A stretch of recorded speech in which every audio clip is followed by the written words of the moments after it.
In front of me is TECLAST T60, and today I would like to show you how you can connect it using Bluetooth. Begin by launching Settings and hitting Connected Devices. Then tap on Pair New Device and wait for available ones to show up. When they do, tap on the one that you wish to connect to.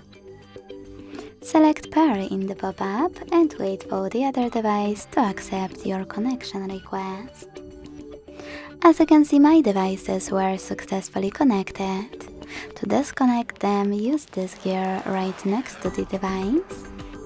Hit Forget next to connect and confirm your choice in the pop-up.